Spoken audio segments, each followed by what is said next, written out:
به جرئت میشه گفت که این عکس یکی از بهترین عکساییه که بشر تونسته ثبتش کنه. عکسی که نه فتوشاپ، نه هوش مصنوعی، نه پوستر فیلم علمی تخیلیه. این عکس خود واقعیته.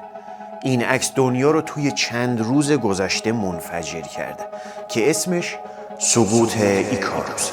و من اینجا هستم که امروز یه حقیقت دیوانه کننده رو بهتون بگم. این سیاهی کوچیکی که میبینید یه لکه روی لنز نیست، یک انسانه. یک انسان واقعی در حال سقوط، دقیقاً در لحظه‌ای که از جلوی خشمگین ترین بخش خورشید رد میشه. امروز قرار داستان غیر ممکن ترین عکس سال 2025 رو بشنوید. داستانی که از همکاری اندرو مککارتی، جادوگر عکاسی نجومی، و گابریل سی براون، یوتیوبر نترس و چتربازه. قراره بفهمیم چطور میشه یک آدم رو که با سرعت 200 کیلومتر بر ساعت سقوط میکنه با یک تلسکوپ از فاصله چند کیلومتری دقیقاً وسط جزئیات کروموسفر خورشید شکار کرد. این ویدیو کلاس درس فیزیک، هنر و جنونه. خیلی خوش اومدین به این ویدیو و کانال 53. همه چیز از یک ایده مسخره شروع شد. اندرو مککارتی رو که میشناسید، همون کسی عکسای 250 مگاپیکسلی از ماه و خورشید میگیره. اون قبلا از عبور ایستگاه فضایی ISS جلوی خورشید هم عکس گرفته بود. اون حتی از عبور موشک فالکون 9 هم عکس گرفته بود. یه روز که با دوستش گابریل براون که خودش خوره پروازه بیرون بودن، یه سوال ترسناک پرسیدن: چی میشه اگه به جای ایستگاه فضایی یا آدم از جلوی خورشید رد بشه؟ روی کاغذ این کار کاملا غیر ممکنه. چرا؟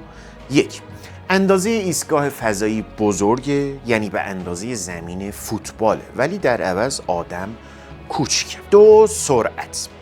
ایستگاه فضایی مدار مشخصی داره و نرم افزارها جاش رو میدونن، ولی در عوض آدم در حال سقوط آزاد غیر قابل پیش بینی. 3، فوکوس. اگه گابریل خیلی نزدیک به دوربین باشه، خورشید پشت سرش محو میشه. اگه خیلی دور باشه اصلاً دیده نمیشه.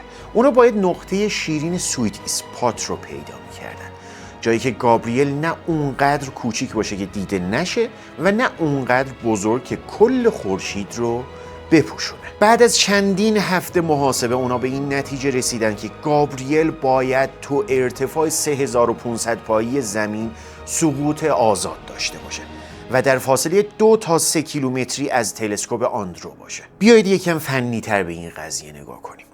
چالش که آندرو داشت اسمش آنگولار سایز یا اندازه زاویه‌ای هست. خورشید تو آسمان حدود نیم درجه پهنا داره. آندرو میخواست گابریل رو طوری در کادر داشته باشه که انگار داره توی دریای پلاسما غرق میشه. برای این کار طبیعتاً آندرو نمیتونست از یه دوربین معمولی استفاده کنه. اون باید از تجهیزات سولار آسترونومی استفاده میکرد. تجهیزات اصلی این بود: یک تلسکوپ خورشیدی که احتمالاً لانت 60 میلیمتر یا مشابه مودیفای شده است. فیلتر هیدروژن آلفا. کلید ماجرا اینجاست. اگه با دوربین معمولی عکس میگرفت، خورشید سفید میشد و گابریل سیاه. تمام. هیچ جزئیاتی نبود. اما با فیلتر هیدروژن آلفا، آندرو فقط نوری رو که اتم‌های هیدروژن در لایه کروموسفر خورشید ساطع میکنن رو ثبت کرد. این یعنی بافت‌های پرتقالی و اون ظاهر جهنمی خورشید دیده میشه. اما مشکل بزرگتر فوکس همزمان. در عکاسی چیزی داریم به اسم عمق میدان.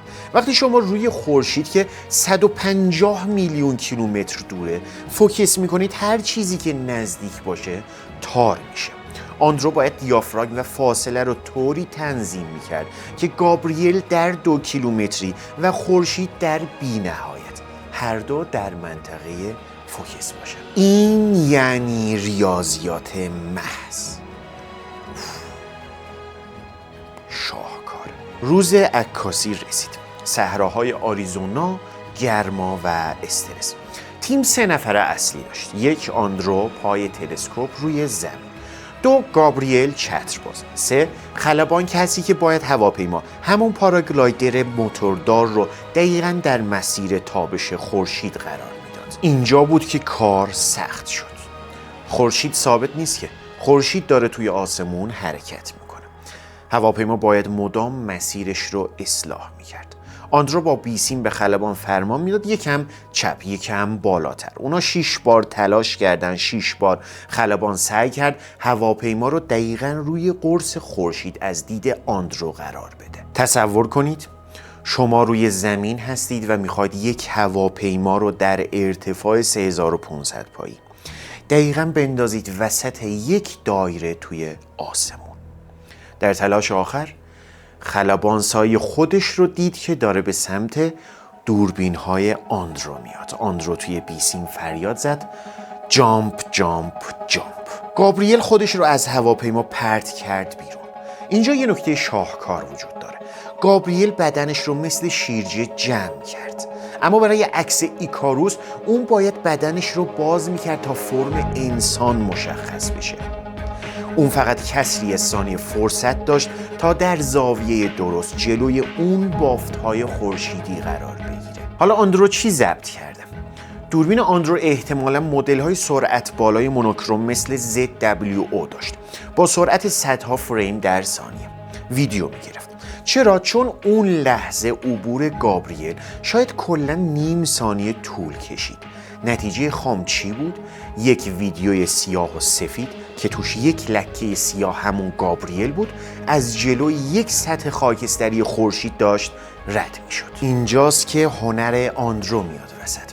عکسای هیدروژن آلفا سیاه و سفیدن.